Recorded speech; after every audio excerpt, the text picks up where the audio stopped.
Oh, wow. So, after about a week of spring, it's winter again. Just take a look. Yeah. Winter came back. Ugh.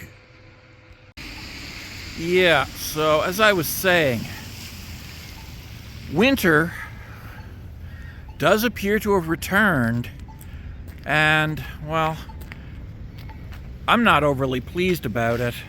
No, I'm not. Yeah, so anywho, yeah. I'm gonna talk about communism. What it is and what it isn't. Communism, well, isn't even really one thing. It's several things that all share a few certain features. Namely, the idea of the communal ownership of the means of production. Yeah. You don't have 1,000 people sharing a toothbrush, but you do have 1,000 people sharing a factory. Yeah. Communism is one of several forms of socialism. There are other socialisms which are not communism. And yeah, that's another point that needs to be pointed out.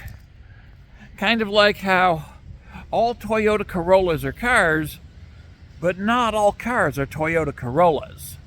And indeed, not all Toyotas are Corollas, although all Corollas are Toyotas. Yeah. You can apply the same rule to the various communisms and the various socialisms. Yeah. All communisms are socialisms. Not all socialisms are communisms. Why do I say communisms with an S on the end to indicate plural? Well, because communism is a multitude of different things, and I'm going to explain that to you. So yes, communism is not just one thing, it's many things. And its simplest form is the housing cooperative. Let's say you've got 4 people that need a house. No one person has enough money to buy a house outright. However, collectively, the 4 do have the money to buy a 4-bedroom house. So, 4 people buy a house. That house is now owned by 4 people. Each person has their own bedroom, and there are communal spaces that are shared, like kitchen and living room and basement and backyard. Yeah. But everybody's bedroom is theirs, private, as opposed to communal. The housing cooperative is the simplest form of communism. And in fact, the housing cooperative is very closely related to the longhouse culture, where multiple families share a single common house.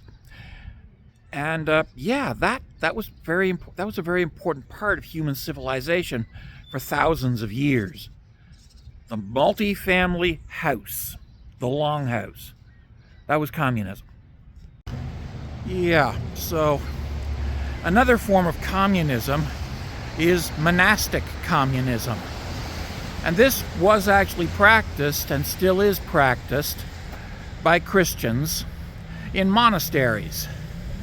And in monastic communism, the monks, or the lay brothers, or whoever else is living in the monastery, all contribute to the enrichment of the monastery, and the money raised goes into the monastery.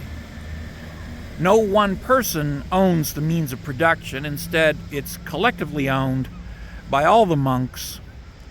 And those monks then use the means of production to support themselves and to generate a surplus that can be used for the benefit of the community. Yeah, monastic communism. It works. It's been working for 1,500 years. Just check any monastery. Next on the list, Marxism. And Marxism is basically a modern, secular version of monasticism. Yeah. We all benefit because we all contribute. Which brings up an interesting saying, which is a key slogan of modern communism. From each according to their ability, to each according to their need. So yeah, built-in social programs. If you become disabled, you're not thrown away to die. You are protected. Yeah, that's an important part of Marxism, just as it was a very important part of monasticism.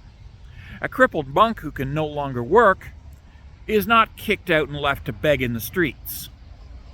So too, a crippled worker who can no longer work is also not kicked out of the commune. Instead, those who cannot work are protected. And this is also part of the social contract, which is part of socialism. From each according to their ability, to each according to their need. And yes, protecting the weak and the vulnerable, both from exploitation and from, let's be honest, death by starvation after being kicked out and left to beg in the streets. Yeah, the social contract takes a very important role here. Marxism. We're all in this together, and we all own the factory, or we all own the farm. This comes from a time when farms were not owned by families, but were rented by families from absentee landlords. So yes, all of a sudden, the family owns the farm, the family that works the farm owns the farm, but they also own all the other farms, and all the other families own all the other farms. Everybody that works in the factory owns the factory. Everybody that works in the copper mine owns the copper mine. And so as a result, profits are shared out equally among workers, with some put aside for maintenance, repairs, upgrades, etc. Yeah. That's Marxism. And then there's Bolshevism. Bolshevism is basically Marxism, but with the underlying principle that the proletariat cannot be trusted to self-administer and must therefore rely upon an elite class of intellectuals, the liberal elites, who more often than not turn out to just be the angry sons of conservative elites, have to administer the property of the proletariat on behalf of the proletariat, because the proletariat are just not smart enough to self-administer. Yeah.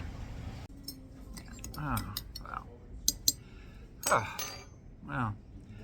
So, Bolshevism out of the way, we can talk about Menshevism. Menshevism is, of course, the proletariat addressing the Bolshevik elites and saying, yes, we can self-administer. Menshevism is communism from the proletariat up. In other words, the workers make the decisions. Back to Marxism, back to communal ownership, back to the cooperative, back to the monastery. While Bolshevism is about an elite administering on behalf of the proletariat, Menshevism is about the proletariat administering on behalf of ourselves. It's the acknowledgement that we, the proletariat, are smart enough to figure it out for ourselves. Yeah, so those are the main forms of communism. There's the cooperative, there's the monastery, there's Marxism, Bolshevism, and Menshevism. Everything else is just some variation on the above. Yeah. And that, collectively, is the communisms, which are one of several variations on socialism. Yeah. I hope you understood that. Okay. All right. Ta-ta.